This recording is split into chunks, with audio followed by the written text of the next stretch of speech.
सोचिए, किसी के पास लेगो के कुछ टुकड़े हैं। अब उन्हीं टुकड़ों से एक कार भी बन सकती है और एक घर भी। हिस्से बिल्कुल वही, पर चीजें एकदम अलग। जानते हैं, केमिस्ट्री की दुनिया में भी ठीक ऐसा ही होता है। आज हम इसी पहेली को सुलझाने वाले हैं, जिसे वैज्ञानिक कहते हैं आइसोमेरिज्म। तो इस कमाल की दुनिया को समझने के लिए हम अपनी बात को 5 हिस्सों में देखेंगे। हम एक सीधे से सवाल से शुरुआत करेंगे, फिर आइसोमेरिज्म के राज को समझेंगे और आखिर में ये भी जानेंगे कि हमारी जिंदगी में, खासकर दवाइयों में, ये इतना जरूरी क्यों है। तो चलिए पहले पड़ाव से शुरू करते हैं। तो ये रहा हमारा पहला सेक्शन, एक जैसे हिस्से, अलग चीजें। यहीं से वो बुनियादी सवाल उठता है जो इस पूरे टॉपिक की जड़ है। ये सवाल सच कहूं तो ऑर्गेनिक केमिस्ट्री के दिल में बसता है। भाई, अगर बिल्डिंग ब्लॉक्स यानी एटम्स एक ही हैं, तो उनसे अलग अलग चीजें कैसे बन सकती हैं? ये कोई जादू नहीं है, ये प्योर साइंस है। चलिए एक बहुत ही क्लासिक एग्जाम्पल देखते हैं, एन-ब्यूटेन और आइसोब्यूटेन। जैसा कि हम देख सकते हैं, दोनों का मॉलिक्यूलर फॉर्मूला एकदम सेम है, C4H10। मतलब दोनों में 4 कार्बन और 10 हाइड्रोजन एटम है। तो फिर फर्क क्या है? लेकिन और यहीं पर असली केमिस्ट्री का मजा है। ये दोनों बिल्कुल अलग कंपाउंड्स हैं। इनकी प्रॉपर्टीज, जैसे कि इनका बॉइलिंग पॉइंट, एक दूसरे से काफी अलग है। तो सवाल वही है, इस अंतर का राज क्या है?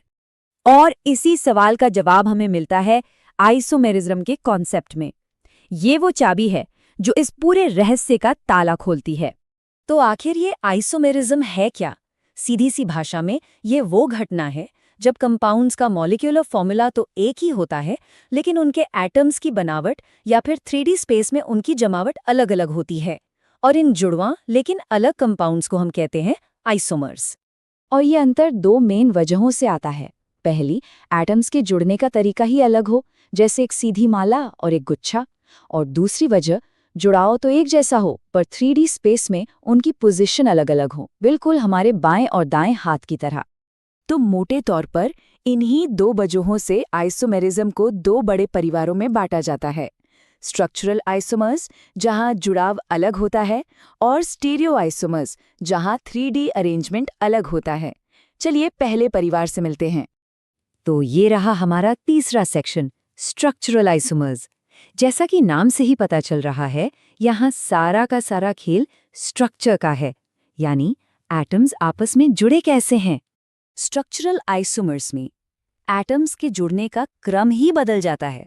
मतलब उनका जो ब्लूप्रिंट है वही अलग होता है। इसीलिए भले ही उनमें एटम्स वही हों, वो असल में बिल्कुल अलग मॉलिक्यूल बन जाते हैं। और इस परिवार के अंदर भी ना 3 मेन टाइप्स हैं, चेन, पोजीशन और फंक्शनल ग्रुप आइसोमर्स। आइए एक एक करके इन तीनों को देखते हैं। सबसे पहले है चेन आइसोमेरिज्म। जरा पेंटेन, आइसोपेंटेन और नियोपेंटेन को देखिए। सभी का फॉर्मूला है C5H12, लेकिन उनकी कार्बन चेन की बनावट पर गौर कीजिए। एक बिल्कुल सीधी लाइन है, दूसरी में एक ब्रांच निकल आई है और तीसरी तो एक छोटे से गुच्छे जैसी है। दूसरे नंबर पर आता है पोजीशन आइसोमेरिज्म। यहाँ कार्बन का ढांचा तो सेम रहता है, बस किसी खास चीज की जगह बदल जाती है। जैसे 1 पेंटीन और 2 पेंटीन में डबल बॉन्ड पहले कार्बन पर है या दूसरे पर, बस ये छोटा सा फर्क उनकी प्रॉपर्टीज को बदल देता है। और तीसरा, ये तो शायद सबसे मजेदार है, फंक्शनल ग्रुप आइसोमरिज्म। यहाँ तो कमाल ही हो जाता है। एक ही फॉर्मूला C2H6O से 2 एकदम अलग पहचान वाले कंपाउंड बनते हैं। एक है इथेनॉल, जो एक अल्कोहल है, और दूसरा है डाइमीथाइल ईथर, जो एक ईथर है। इनके केमिकल बिहेवियर में जमीन आसमान का फर्क होता है। चलिए अब आइसोमर्स के दूसरे बड़े परिवार की तरफ चलते हैं।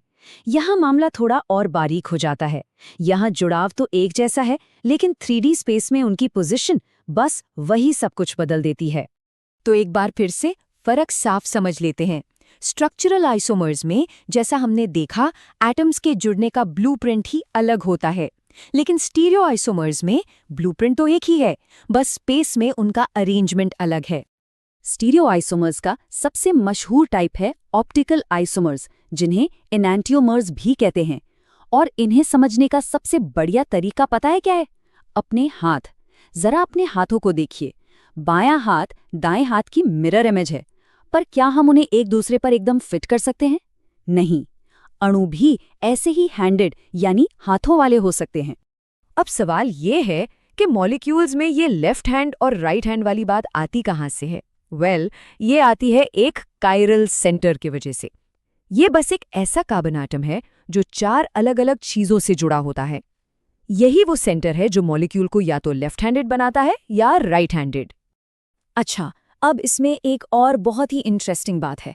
इन हैंडेड मॉलिक्यूल्स की ज़्यादातर प्रॉपर्टीज एक जैसी होती हैं, बॉइलिंग पॉइंट, डेंसिटी, सब कुछ, सिवाय एक चीज़ के, लाइट के साथ उनका बर्ताव। जब एक खास तरह की लाइट, जिसे प्लेन पोलराइज्ड लाइट कहते हैं, इनसे गुजरती है तो एक आइसोमर उसे दाईं ओर घुमाता है और दूसरा ठीक उतना ही बाईं ओर। ये उनकी एक छुपी हुई पहचान है। तो इतनी सारी बातें हो गईं। चलिए अब सब कुछ एक साथ जोड़कर देखते हैं और समझते हैं कि ये सब असल में इतना ज़रूरी क्यों है। ये टेबल हमारी पूरी बातचीत का एक निचोड़ है। एक तरफ है स्ट्रक्चरल आइसोमर्स, जहां जुड़ाव का ब्लूप्रिंट ही अलग है, चाहे चेन बदले, किसी ग्रुप की पोजीशन बदले या पूरा का पूरा फंक्शनल ग्रुप ही बदल जाए। और दूसरी तरफ है स्टीरियो आइसोमर्स, जहां ब्लूप्रिंट तो वही है लेकिन 3D स्पेस में अरेंजमेंट अलग है, ठीक हमारे हाथों की तरह। तो याद रखने के लिए सबसे आसान तरीका क्या है? बस ये 2 बातें ध्यान में रखिए। स्ट्रक्चरल आइसोमर्स, वो लेगो सेट जिससे एक कार भी बन सकती है और एक घर भी, हिस्से वही, बनावट अलग। और ऑप्टिकल आइसोमर्स, वो हमारे हाथ हैं, एक दूसरे की परछाई पर एक नहीं। और अब मैं आपको एक सवाल के साथ छोड़कर जा रहा हूं, जो ये दिखाता है कि ये सिर्फ किताबों की केमिस्ट्री नहीं है। जरा सोचिए, अगर किसी मॉलिक्यूल का लेफ्ट हैंडेड रूप एक जान बचाने वाली दवा है, लेकिन उसका राइट हैंडेड जुड़वां या तो बेअसर है या फिर जहरीला, तो दवाइयों और बायोलॉजी की दुनिया में आइसोमर्स को समझना कितना जरूरी हो जाता है। ये सिर्फ केमिस्ट्री नहीं है, ये जिंदगी और मौत का सवाल भी हो सकता है। इस पर जरूर सोचिएगा।